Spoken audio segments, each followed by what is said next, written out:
আজকের ভিডিওটা আসলে একটু আলাদা, অর্থাৎ কোনো রেসিপি না। এই যে দেখতে পাচ্ছেন জিহ্বা, এটা হচ্ছে গরু বা ছাগলের জিহ্বা পরিষ্কার করার একটা টেকনিক আমি দেখাবো। তো যেহেতু এটা মাথার মাংস ছিল, মাথার মাংস যেহেতু পরিষ্কার করতে হয় একটু ভিন্নভাবে, অর্থাৎ একদম নিয়ে এসে রান্না করা যায় না। এবং গরু আর ছাগলের মাথার মাংসটা একই প্রসেসে হবে।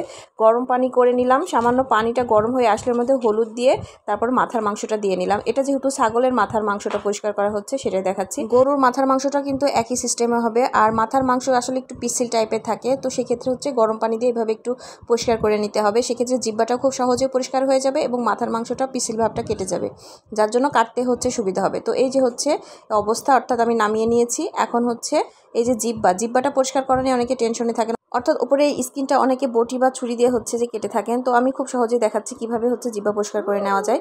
তো একটু গরম গরম আছে, খুব সামান্য গরম থাকা অবস্থায় কিন্তু এটা আমি পরিষ্কার করব। আর কিছুই লাগবে না, জাস্ট হচ্ছে একটা ছুরির সাহায্যে এভাবে টান দিলেই কিন্তু উপরের পাতলা যে স্কিনটা, হলুদ স্কিনটা, এটা উঠে আসবে, যার জন্য কাটাকাটি বা হচ্ছে যে উপর থেকে টানাটানি করার কোনো ঝামেলা নেই। আর খুব বেশি সময়ও কিন্তু লাগবে না। যে দেখুন উপরের স্কিনটা কিন্তু খুব সহজে উঠে আসছে। আমি ছুরির সাহায্যে একটু চাপ দিয়ে এভাবে টান দিচ্ছি। তো হচ্ছে গরু বা ছাগলের মাথার মাংসটা কিন্তু একটু বেশি টেস্টি হয়ে থাকে এবং একটু কষ্টকর, কারণ যেটা আসলে বেশি কষ্ট সেটা খেতে খুব বেশি ভালো লাগে। তো কষ্টকর বলেই কিন্তু আসলে আমার কাছে মনে হয় খেতে বেশি ভালো লাগে। তো পরিষ্কার করে নিয়েছি, অর্থাৎ উপরে স্কিনটা উঠিয়ে নিয়েছি। এখন ছোটো ছোটো পিস করে এখন মাংসের সাথে মিশিয়ে নিলাম। আর এই হচ্ছে ছোটো ছোটো হাড়, মাথার মাংসের সাথে কিন্তু ছোটো ছোটো হাড় থাকে, এটা আমি খসিয়ে নিলাম যতটুকু হচ্ছে উঠানো যায়, যেন মাংসের ঝোলের সাথে মিশে না যায়। তো ফাইনালি হচ্ছে এখন রেডি মাংসটা রান্নার জন্য। এখন নর্মালি আমরা যেভাবে মাংস রান্না করি এটাও ঠিক সেভাবেই রান্না করতে হবে। তো যাই হোক, দেখে নিলেন তো গরু বা ছাগলের মাথার মাংস পরিষ্কার করার নিয়ম। আসছে কোরবানির ঈদে গরু বা ছাগলের মাথার মাংস আপনারা এভাবে পরিষ্কার করে নিতে পারেন, সাথে জিহ্বা তো থাকছেই।